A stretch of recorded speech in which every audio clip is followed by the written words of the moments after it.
Olá a todos, eu sou o Dr. Luiz Fernando Brandão Diniz, fiquei responsável pelo módulo de gastroenterologia do curso preparatório para a prova do Revalida.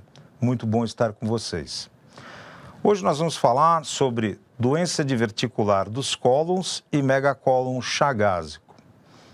Um tema bem interessante porque doença de Chagas praticamente a maior incidência no Brasil, né?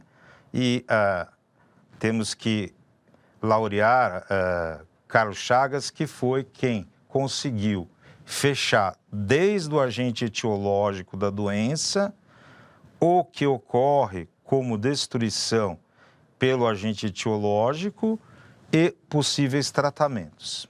Então vamos lá. Mais uma vez, para a gente ter aquela compreensão da fisiopatologia da doença, eu coloquei o modelo do tubo digestório. Então, repetindo, e a repetição faz a sedimentação. Então, um segmento aqui de intestino delgado, tá ok? Que foi feito um corte transversal. A gente observa mucosa, submucosa, muscular, serosa. Mucosa, a função de absorção. No delgado, essa mucosa, ela tem, assim, a sua extensão aumentada, porque existem as válvulas circulares ou coniventes, né, que aumentam pelas dobras da mucosa, mais os vílulos e mais os microvílulos das células intestinais, aumentando, assim, a superfície absortiva do tubo digestório. Na submucosa, a gente vai encontrar principalmente vasos sanguíneos, vamos encontrar placas de Peyer, que são correspondentes aos linfonodos ou os gânglios linfáticos que existem pelo nosso corpo inteiro. Vamos encontrar na submucosa glândulas também, assim como na mucosa, né? Na muscular, a gente tem a muscular dividida em uma muscular circular e uma muscular longitudinal, que vão ter o papel de promover os movimentos peristálticos que serão induzidos pelos plexos nervosos que formam o sistema nervoso entérico, que são os plexos de Meissner na submucosa e de Auerbach na muscular. Plexos esses comandados pela inervação simpática e parasimpática que adentra a estrutura deles pelo meso, que sustenta o intestino delgado, e o mesocólon em algumas porções do intestino grosso. Estamos vendo aqui a irrigação arterial adentrando, e isso vai ser importante nesse capítulo, a drenagem venosa, e existe a drenagem linfática também. Na drenagem linfática, nós temos gânglios sobre a superfície das alças, paralelos à superfície das alças, numa segunda instância, formando outro nível de gânglios linfáticos e, finalmente, entrando nas cadeias linfáticas. Bem, diferentemente do intestino delgado, o cólon, ele não tem as válvulas coniventes, né? Ele apresenta apenas as pregas semilunares. Elas não são correspondentes aos 360 graus do lúmen do intestino. Então, revisando o ilho adentrando no cólon ascendente, o cólon ascendente, ele não tem serosa na porção de contato com o retroperitônio. O cólon transverso é dotado de serosa que o envolve completamente. O cólon descendente também não tem serosa na porção aonde ele adere no retroperitônio. O cólon sigmoide, que vai ser totalmente envolvido por serosa, e o reto não tem serosa, ok? Eu coloquei esse diapositivo aqui para a gente lembrar que a irrigação do tubo digestório, desde duodeno até a metade de cólon transverso, acontece pela mesentérica superior. E da metade do cólon transverso até o reto médio, pela mesentérica inferior. Reto inferior e canal anal vai ser a hemorroidária inferior, ramo da hipogástrica. Então, como a gente observa, há um ponto de anastomose entre a mesentérica superior e a mesentérica inferior, nós chamamos isso de arcada de Riolan, e há alças vasculares que vão formar a arcada de Drummond.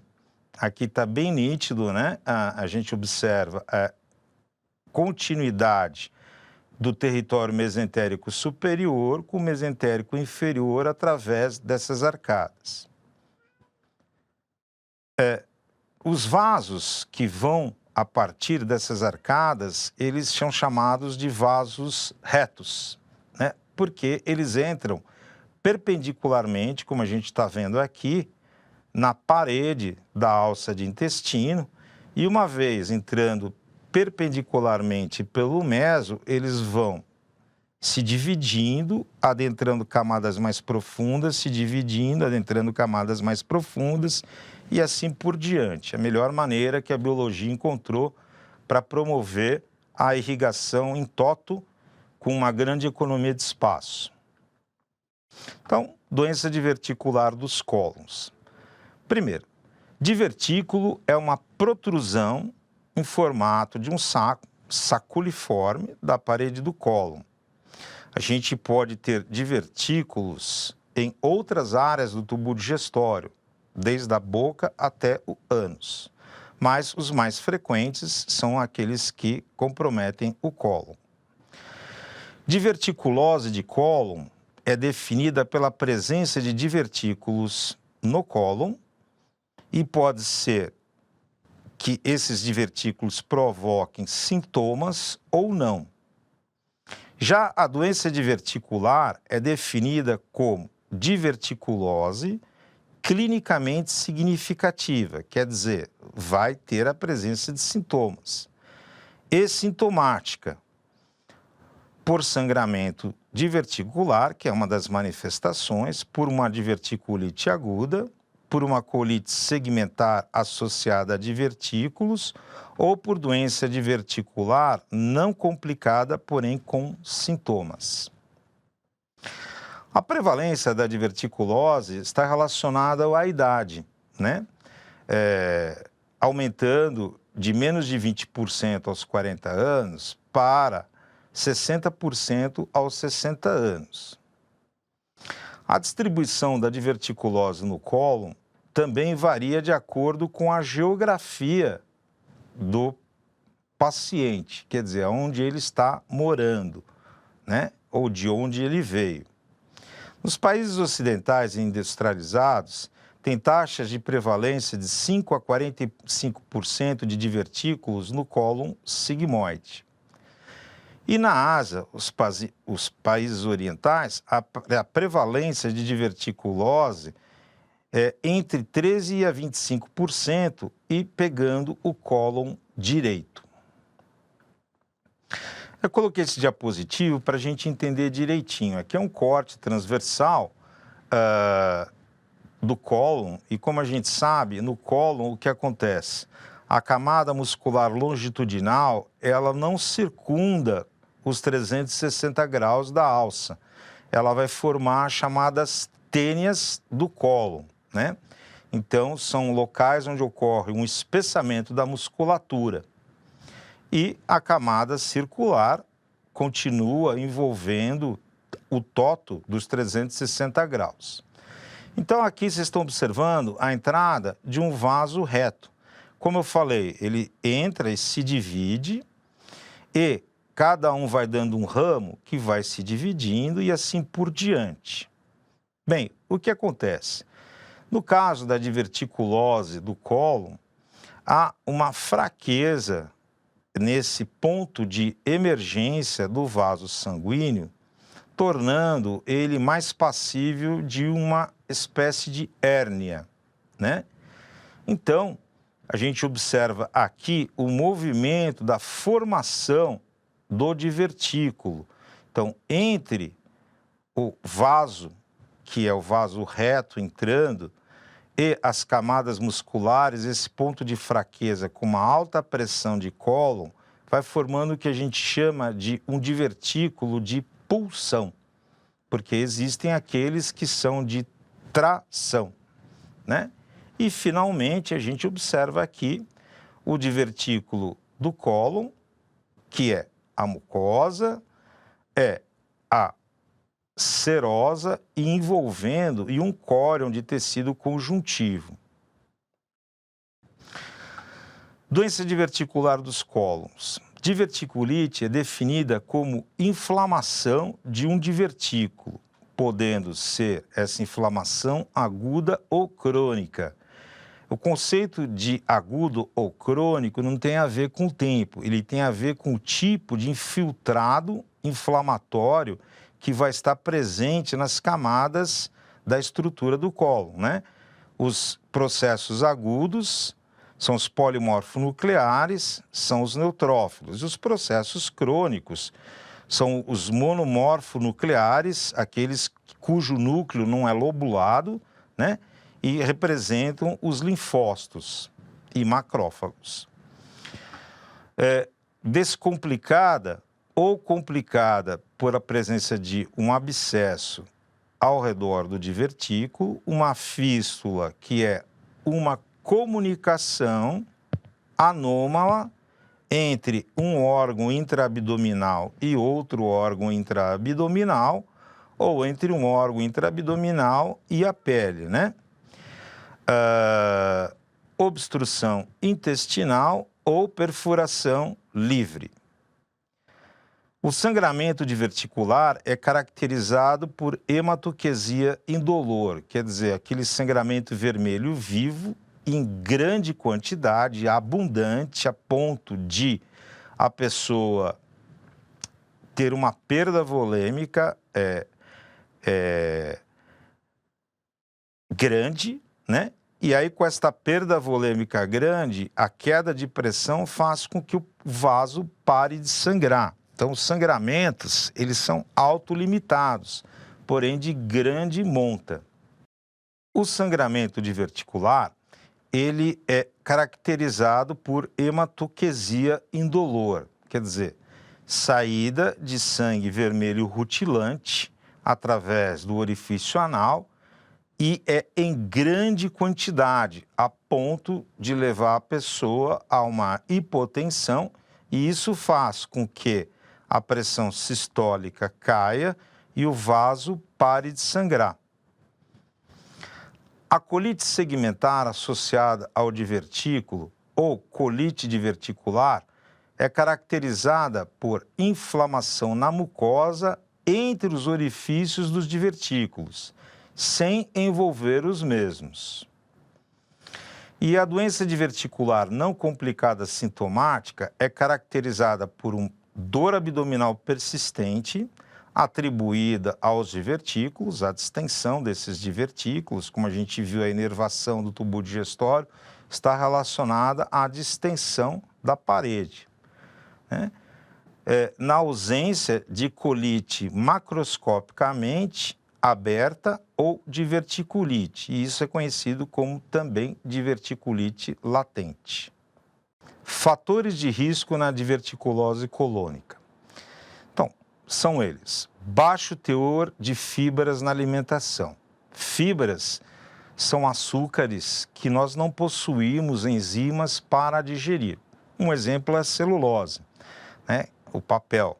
Se eu cortar uma folha de papel em 1000 pedaços, por mais que eu mastigue, vou eliminar esses 1000 pedaços, porque eu não tenho a celulase, a enzima que digere a celulose, ao contrário dos ruminantes. Então, a fibra, o que ela faz? Dentro da luz intestinal, a fibra absorve, ela puxa a água que entra no seu montante, promovendo um incremento no diâmetro deste bolo. E esse incremento, que vai promover nos 360 graus ou raios da circunferência do cólon, de maneira igual, promove uma distensão uniforme que coloca no ritmo o intestino para ele entrar na sua contração normal. Alto teor de gordura e carne vermelha na alimentação. Bem, a gente viu que a motricidade do tubo digestório, ela está relacionada ao sistema nervoso entérico, né? Então, o sistema nervoso entérico, as fibras, se elas liberarem acetilcolina, a célula muscular se contrai e eu vou ter os movimentos peristálticos. Propulsão, então o alimento está nesse canto e vai para outro. Ou os movimentos chamados movimentos de saculação ou segmentares, onde dois segmentos contíguos se contraem e aquilo que está no meio naquela bolsa sofre um movimento de mistura, né? Então, óleos, gorduras, carboidrato de alto valor calórico e baixo valor nutritivo, eles são capazes de inibir o disparo deste neurônio para a célula muscular lisa, impedindo assim a sua contração e, portanto, o peristaltismo que acontece. E na atividade física? Bem, é interessante a gente comentar. Quando eu ando, eu piso e empurro a terra para baixo. A terra reage com uma força de mesma intensidade e direção, sentido oposto, empurrando meu pé para cima. Esse estímulo trafega pelo nervo espinal, vai à medula e ali ele realiza uma comunicação, ele vai realizar um arco sináptico que vai chegar nas células, que chamadas células intersticiais de Cajal, e estimular o disparo para o plexo de Meissner e Auerbach, colocando em movimento o tubo digestório. Então, o sedentarismo, ele promove uma inércia ou uma parada na movimentação do tubo digestório, né?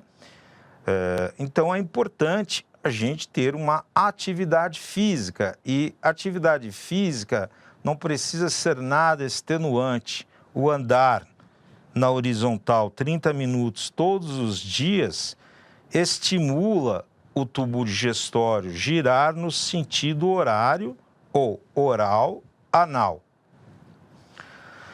Obesidade. A obesidade, ela está relacionada não só ao excesso de capa de gordura que envolve, vamos dizer assim, a estrutura corpórea, mas a obesidade visceral. E a obesidade visceral, ela está relacionada a uma série de fatores pró-inflamatórios, que por sua vez, devido à grande integração existente entre o sistema nervoso entérico, o sistema imunológico entérico, né? E o sistema hormonal entérico, ocorre uma agressão por esses fatores das camadas do tubo digestório. O tabagismo, a gente sabe que tabaco é vasoconstritor. A vasoconstrição leva à isquemia e a um sofrimento momentâneo daquele território irrigado que tem uma queda no volume de irrigação. Anti-inflamatórios não esteroidais. Exatamente o mesmo processo. Quando a gente toma um anti-inflamatório, ele não age apenas no processo inflamatório, ele age em todos os vasos do nosso corpo. Ele age no sistema do néfron, né? Ele age a nível cerebral, ele age a nível de coração, ele age em todo o nosso organismo.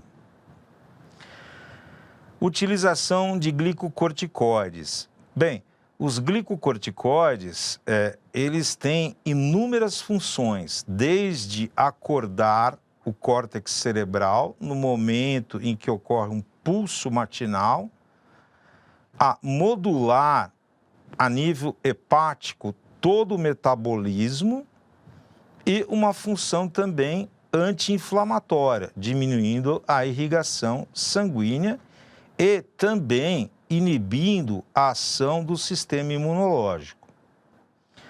Drogas opioides. Os opioides, o que eles fazem? Eles inibem os impulsos elétricos, colocando a célula muscular lisa em repouso, alterando, portanto, a movimentação do tubo digestório, deixando ele numa espécie de íleo.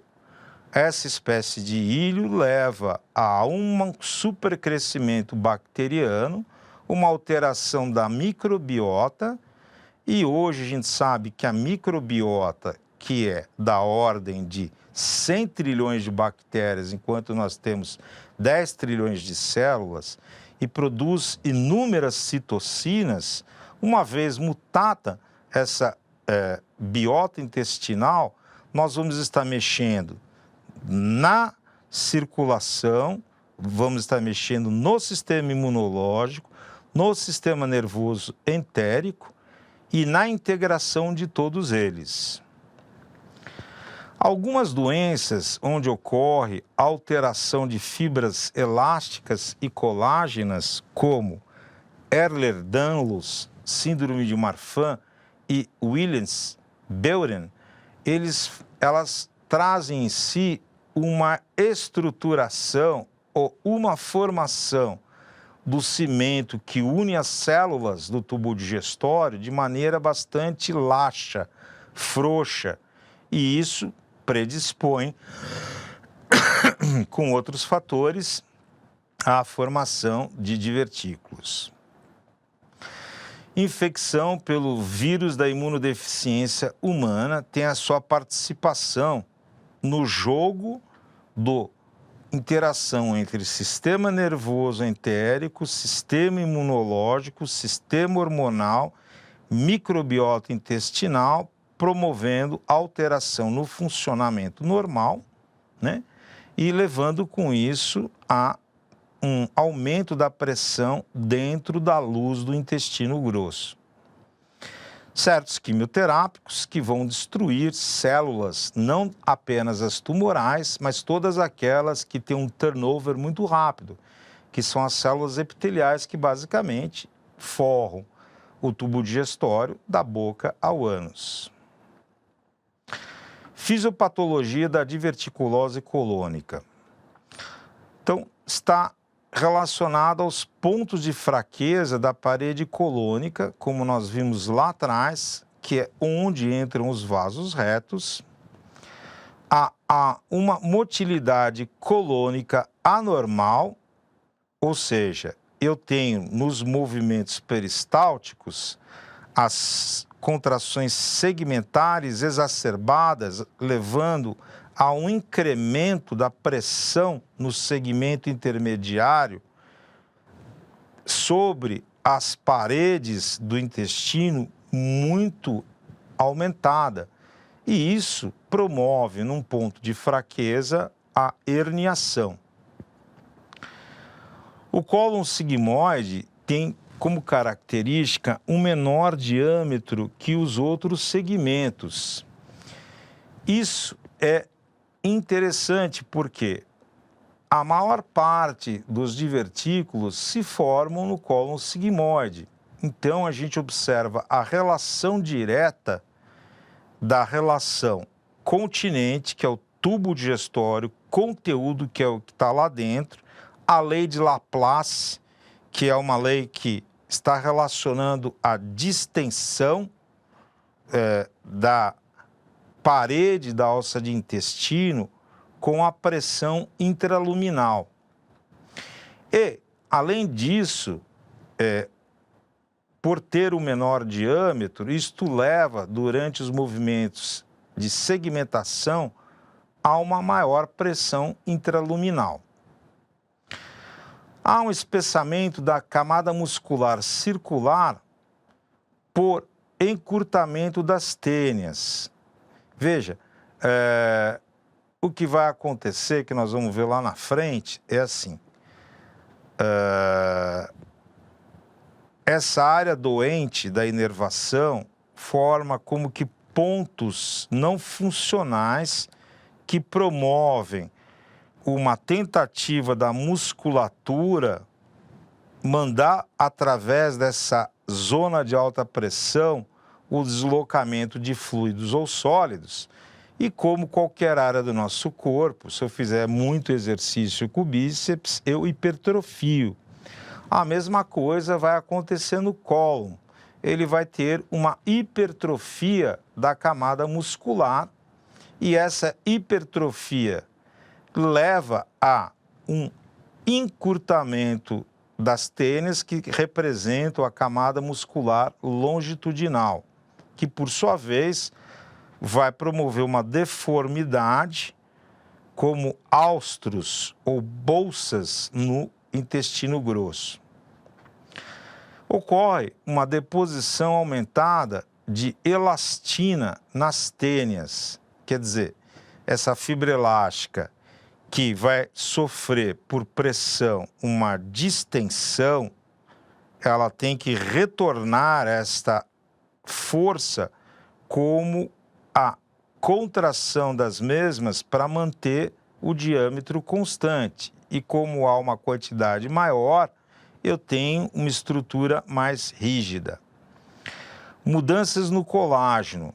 Essas mudanças no colágeno são muito maiores do que aquelas que acontecem no processo de senilidade. Todos os órgãos do nosso corpo sofrem apoptose, sofrem agressões que podem levar a uma regeneração ad íntegro ou pode levar à formação de uma cicatriz, uma fibrose, né?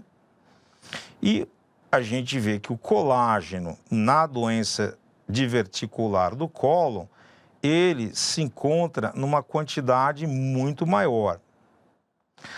Alterações estruturais na parede também podem ser responsáveis pelo aparecimento de divertículos desde cedo.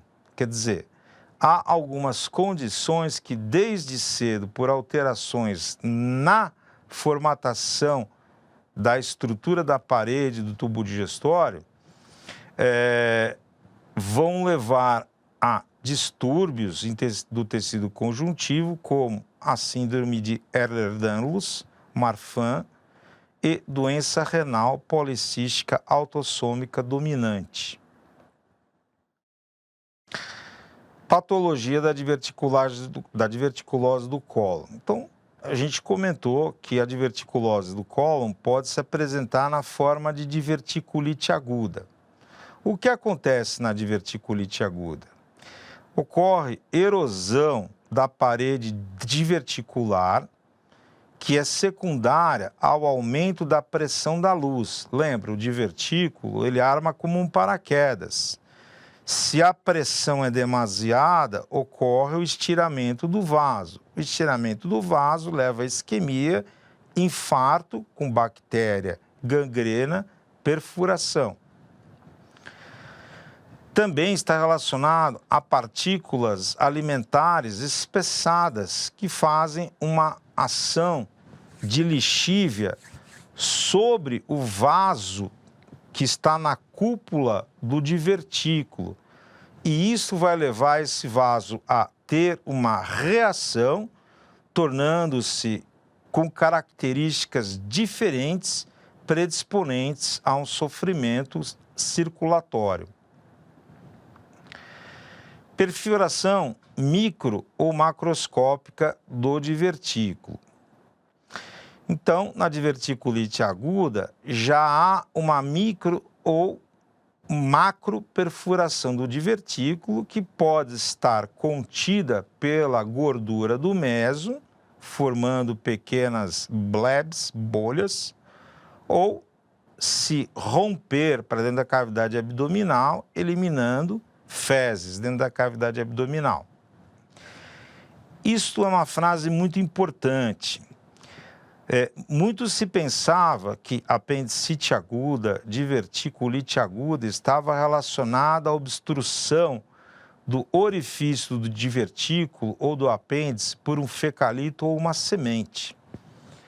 Bem, essa questão foi resolvida quando a Cochrane Library, que é uma biblioteca locada na Inglaterra, que trabalha analisando toda a informação científica com a metodologia da medicina baseada em evidências, respondendo a perguntas como o uso de ácido acetil salicílico diminui ou não a incidência de trombose coronariana. Então, essa pergunta foi feita, vários trabalhos foram encaminhados e a conclusão é clara. Sementes não estão relacionadas à fisiopatologia da diverticulite aguda. Não é a semente que vai promover a obstrução daquela estrutura saculiforme, levando a acúmulo de alimento, bactéria, escuro, quente, estufa, inflamação, perfuração. O sangramento diverticular. Então, como a gente comentou, lá na cúpula, vou voltar só um pouquinho para a gente ver, o vaso reto, que vai fazendo uma rede em T, esse vaso que está presente na parede do divertículo, devido às agressões de substâncias de ação lixiviante, ele sofre alterações. E essas alterações vão favorecer o sangramento diverticular. Então, alterações na histologia dos vasos retos, injúria levando a um espessamento excêntrico da íntima e afinamento da média. Acontece que a estrutura do vaso, se a gente lembrar, a gente tem a adventícia, limitante elástica externa, muscular externa, limitante elástica interna, muscular interna e a íntima, né? Se eu tenho um afinamento dessas estruturas, dessas camadas do vaso, ele fica facilmente passível de sofrer uma erosão ou ruptura e iniciar um processo de sangramento. Veja, a pressão arterial sistólica, ela é transmitida a todo o organismo, inclusive àquele vaso. Então, ele sangra na pressão arterial sistólica. E como ele para? Depois de uma perda de volume grande, a pressão arterial sistólica cai, pinçando com a diastólica, e para o sangramento. Então, a pessoa que tem o evento do sangramento, tem um sangramento autolimitado, porém é um sangramento abundante. Não é um sangramento como de uma hemorroida, onde há um filete que jateia na parede do vaso ou fica presente no papel higiênico ou no lenço umedecido, né? É um sangramento que enche o vaso sanitário, podendo levar a pessoa, inclusive, a síncope e desmaio, né? Principalmente se for idoso. Então, a fraqueza dos vasos retos e este sangramento ocorre na ausência de inflamação. Não é a inflamação que leva o sangramento, mas é essa distrofia do vaso sanguíneo secundária a esses fatores que nós falamos, que leva à ruptura e o extravasamento na pressão sistólica sanguínea. Continuando, a fisiopatologia. No caso da colite segmentar associada ao divertículo. Veja, então, na colite segmentar, a gente tem, vamos voltar lá. Este é o ponto de divertículo. Esse ponto não está inflamado, apenas a mucosa que está ao seu redor, bem diferente da diverticulite aguda, gente. Por isso que ocorre na ausência de inflamação. Tá, tudo bem? Então, aqui, entrando na colite segmentar associada ao divertículo, o que acontece? Um prolapso de mucosa vai levar a estase fecal, essa estase fecal com alteração da microbiota, distensão da parede, fatores agressores pró-inflamatórios desregulados com os anti-inflamatórios do sistema imunológico e sistema entérico, sistema nervoso entérico, levando a uma isquemia localizada. Essa isquemia leva a um processo de agressão que vai se resolver por uma cicatrização. Alterações da microbiota, a gente bate muito nisso, nessa tecla, porque o bioma intestinal, hoje, a gente considera que é o grande controlador de todas as funções do nosso organismo. A presença de inflamação crônica, que não tem a ver com o tempo, como a gente falou, mas sim um processo inflamatório mediado por linfócitos e macrófagos. Doença diverticular sintomática não complicada, quer dizer, não complicada, não sangra, não perfura, não forma abscessos, né? Ela tem sintomas. Então, ela está relacionada à diminuição das células intersticiais de Cajal. Como a gente viu lá atrás, Meissner, Auerbach, eles têm uma inervação por cima que os controla, que são as células intersticiais de Cajal, e uma suprarregulação que é dada pelos nervos do sistema nervoso autônomo. Isso leva à alteração do ritmo de contrações do cólon. Bem, aí entra aquele cólon num certo ilho de extensão, supercrescimento bacteriano, aumento da pressão luminal, né? E a lesão. Ocorre também hipersensibilidade visceral no cólon sigmoide com divertículos e no reto, né? Então, quando a gente estudou a doença do refluxo gastroesofagiano, a gente comentou sobre os mecanismos de dor. A dor não pode ser medida. A gente criou uma escala de 1 a 10 para ver se o direcionamento do tratamento da patologia está indo correto ou não, né?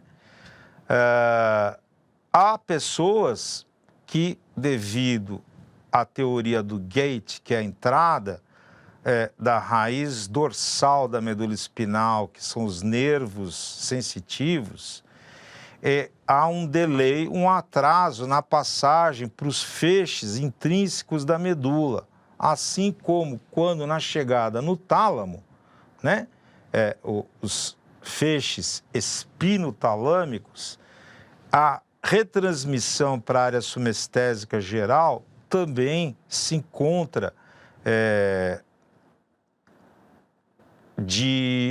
com um delay.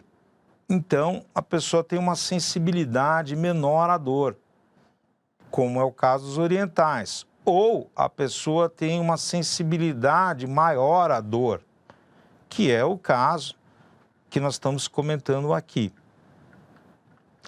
Complicações da diverticulose colônica. Sangramento. Então, 5 a 15% dos pacientes portadores de divertículos de intestino grosso terão sangramento, e esse sangramento será severo, como a gente comentou, em 1/3 desta porcentagem.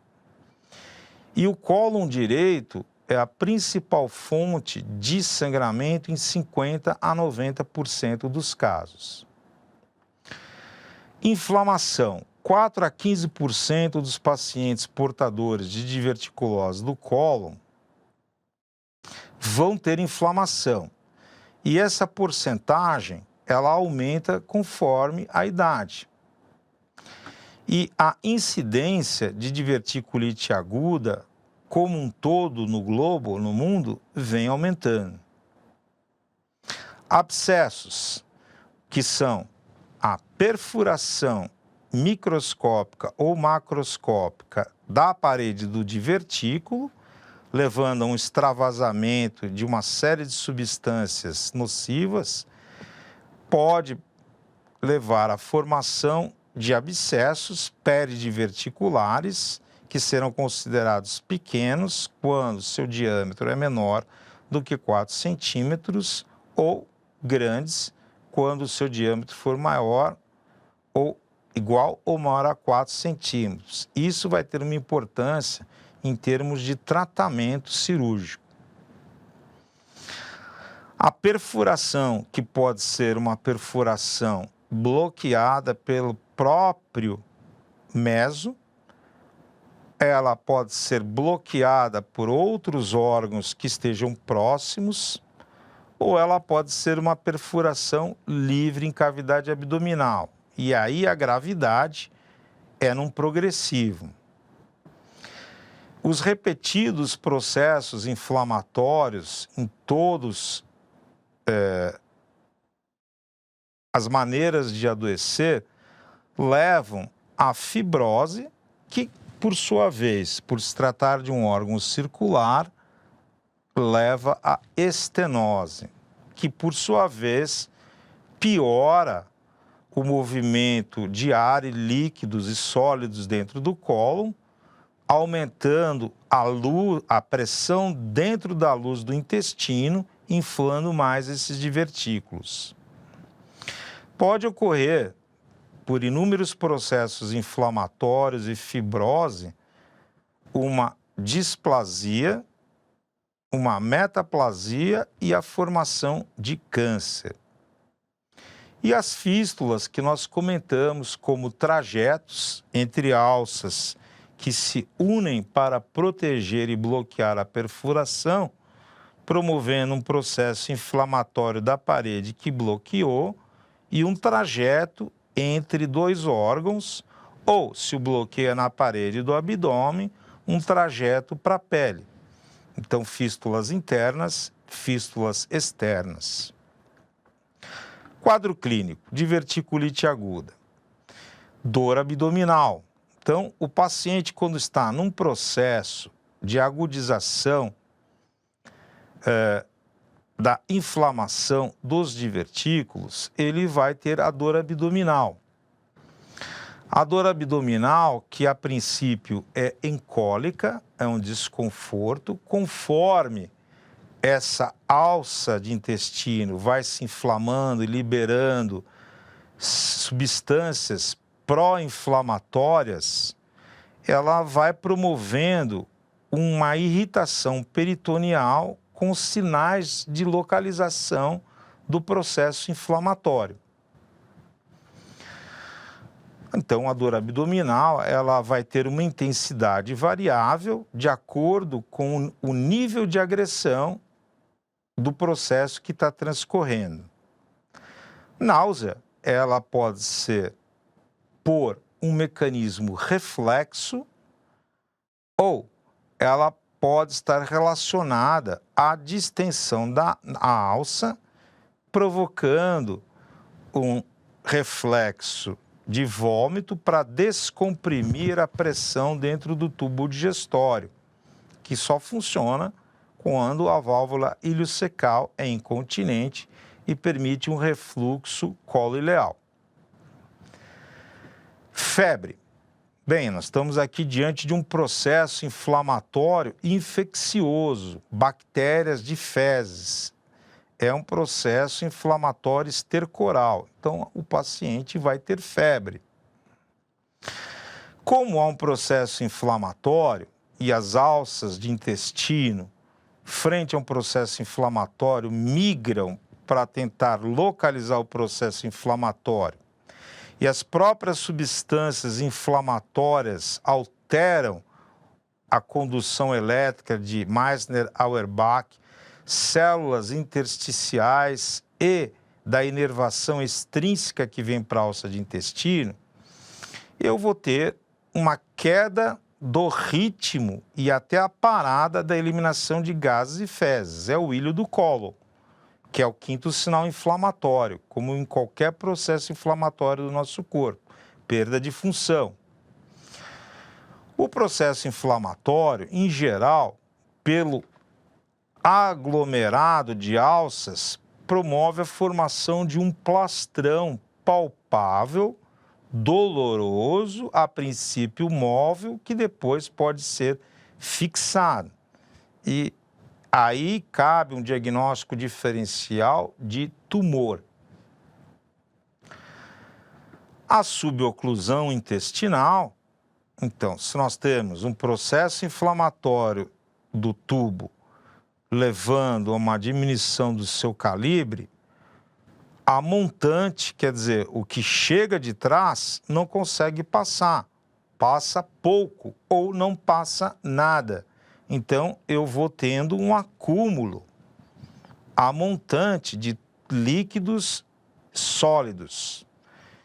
Esse acúmulo, se a válvula iliocecal for incontinente, vai ter um refluxo colileal e vai distender as alças de Delgado até que no processo oclusivo eu tenho vômitos fecaloides.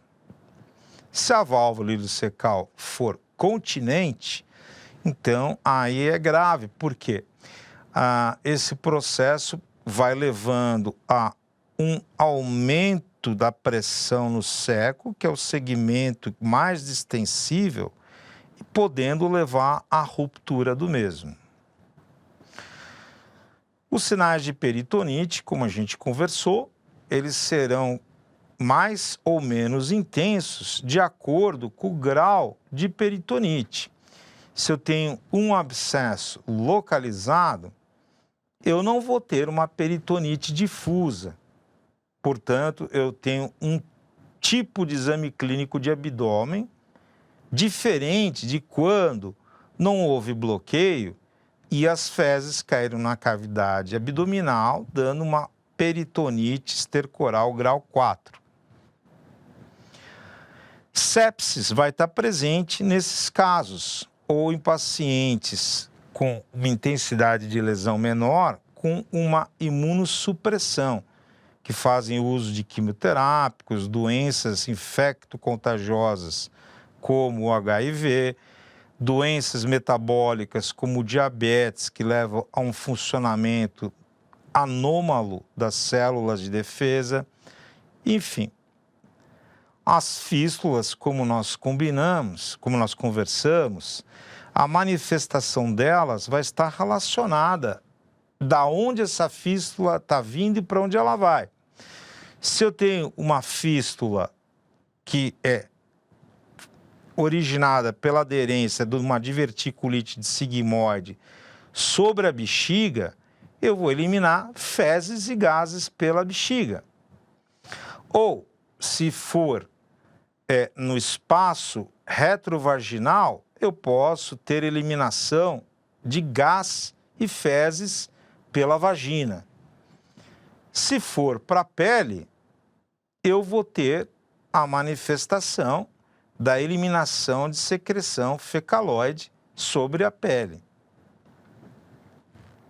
No caso do sangramento diverticular, dependendo da monta do sangramento, nós vamos esperar uma hipotensão que levará a síncope ou desmaio. E quando a perda não é de grande monta, mas é existente, o paciente vai se queixar de fraqueza, porque a massa de hemoglobina caiu, portanto, transporte de oxigênio caiu, oxigênio e glicose é vital para a contração da musculatura estriada esquelética. Então, eu não terei a mesma estado de manutenção do meu sistema osteomuscular que quando tendo a perda sanguínea.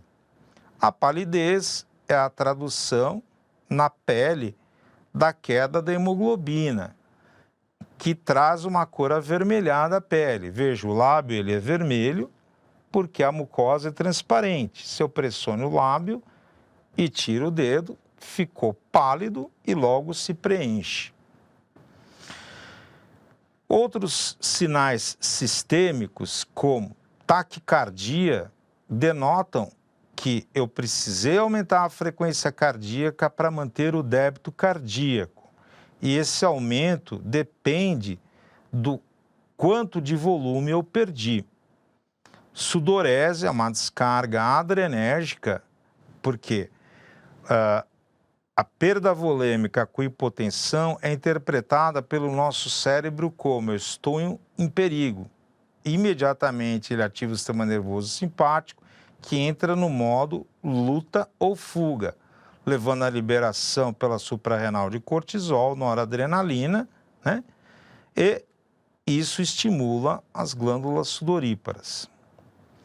Náuseas e vômitos estão relacionados à perda volêmica, hipofluxo a nível de núcleos vestibulares, e a hematoquesia, que é a exteriorização de sangue vermelho vivo através do ânus. Na colite segmentar associada ao divertículo, então, a gente lembra que não há comprometimento do orifício diverticular e sim da parede da alça ao seu redor. Então, isso pode promover uma diarreia crônica. É um dos diagnósticos diferenciais da diarreia crônica. Dor abdominal em cólica no quadrante inferior esquerdo. Então, assim, como a gente viu, a maior incidência de formação de divertículos é no sigmoide, devido a sua luz ser menor, ter uma pressão intraluminal maior, portanto, a condição de empurrar a mucosa através da parede, formando divertículos. Porém, essa dor abdominal não vai estar associada a sinais de peritonite, porque não é o divertículo em si que perfurou, mas sim a parede do tubo digestório entre os orifícios diverticulares que se encontra inflamada. A hematoquesia, nessa situação, ela está presente, mas não é de grande monta e é intermitente.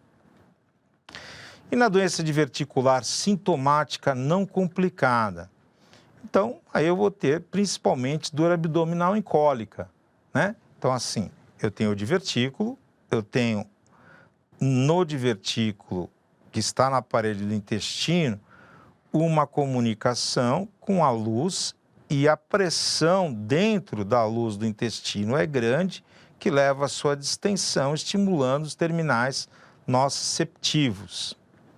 E é no caráter de cólica, porque a inervação do tubo digestório é relacionada à sensopercepção de distensão. E devido à grande integração, mais uma vez repetindo, microbiota, sistema imunológico da parede do intestino, sistema endocrinológico da parede do intestino, sistema nervoso entérico, uma variação no ritmo do intestino, que por sua vez aumenta a pressão luminal, distende os divertículos e promove a dor. Diagnóstico da diverticulose de cólon. Bem, tudo começa com o paciente dizendo quem é, qual sua idade, onde ele nasceu, da onde ele está sendo proveniente, né? As queixas que ele vai contar para a gente, dor abdominal, em que tipo, que intensidade, se foi aguda, se foi lentamente progressiva, tudo isso vai levar a gente a pensar pelos mecanismos fisiopatológicos na possibilidade do diagnóstico, que é associado no exame físico à palpação abdominal, inspeção, percussão, palpação, ausculta. Então, se eu tenho um processo inflamatório agudo, uma diverticulite aguda com ruptura, eu vou ter ilho, o ritmo intestinal vai estar diminuído. Então, a ausculta dos movimentos intestinais pode estar diminuída ou abolida. Se eu vou ter um processo inflamatório, na palpação eu posso encontrar um plastrão. Se esse processo inflamatório compromete o peritônio de toda a cavidade abdominal, eu vou ter sinais de peritonismo, como dor que piora pela movimentação, descompressão brusca positiva.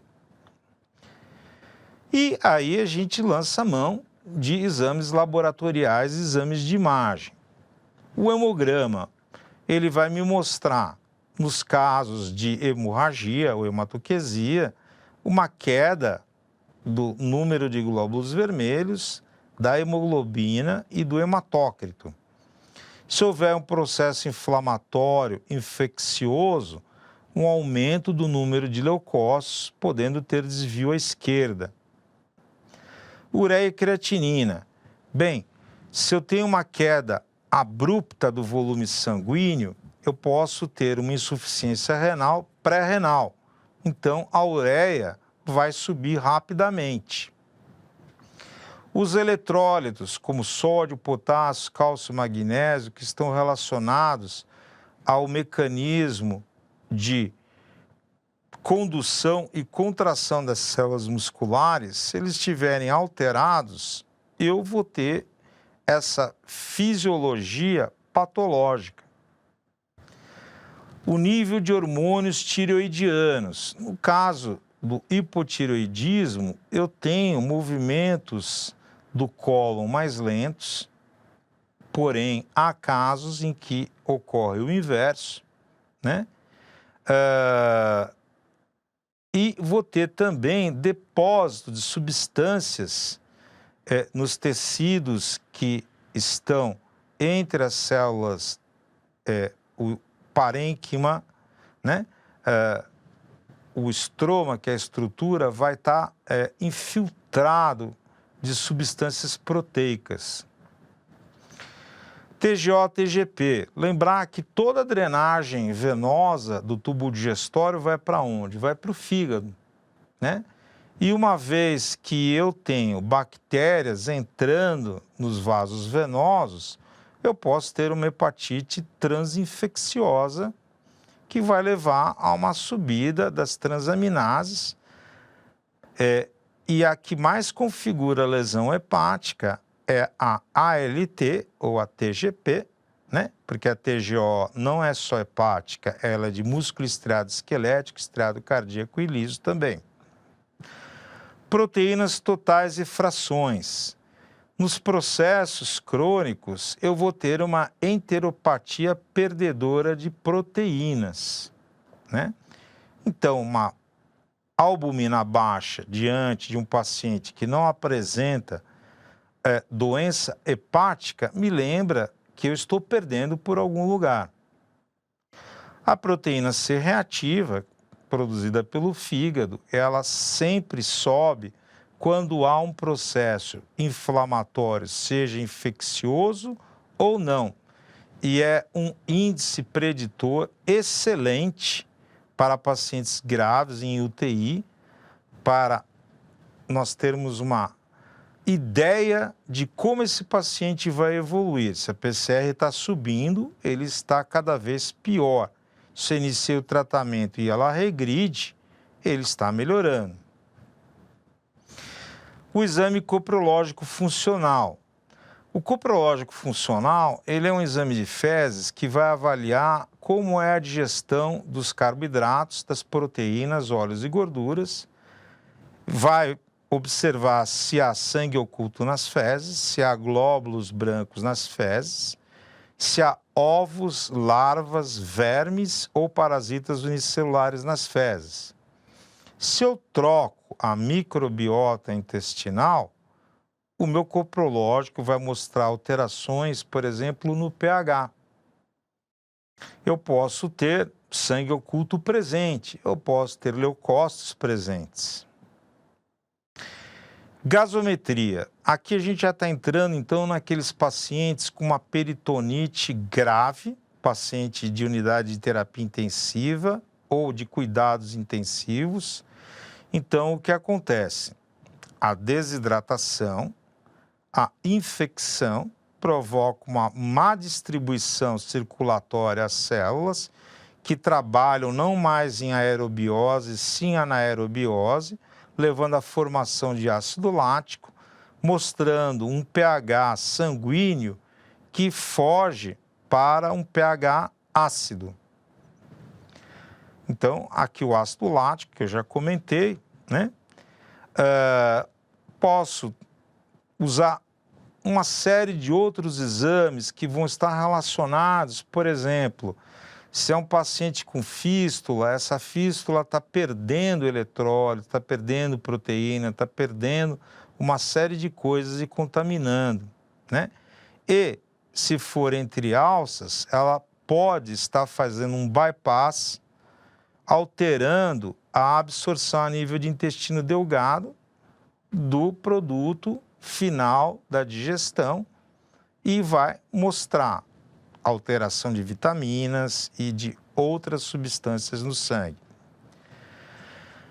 Os exames de imagem. Então, o enema opaco, que pode ser de duplo contraste ou não, ele é excelente. Ele preenche, claro, ninguém vai fazer um enema opaco que você, se fizer um enema opaco, seja sem insuflação de ar ou com insuflação de ar, numa crise de verticulite aguda, você vai piorar a perfuração desse divertículo e contaminar a cavidade abdominal. Isso é muito bom para aqueles casos onde a doença é sintomática, porém sem complicações. E tem uma imagem aqui que eu vou mostrar para vocês, que a gente vai ver os divertículos bem desenhados. Eu posso, na suspeita de uma perfuração, pedir um raio-x de abdômen agudo, que é o paciente deitado, o paciente de pé e o paciente com as cúpulas diafragmáticas visíveis. Ultrassonografia de abdômen, que vai me dizer, sim, principalmente se eu utilizar Doppler, de processos inflamatórios, onde a irrigação vai estar aumentada pelo processo inflamatório, com coleções ao redor ou difusas.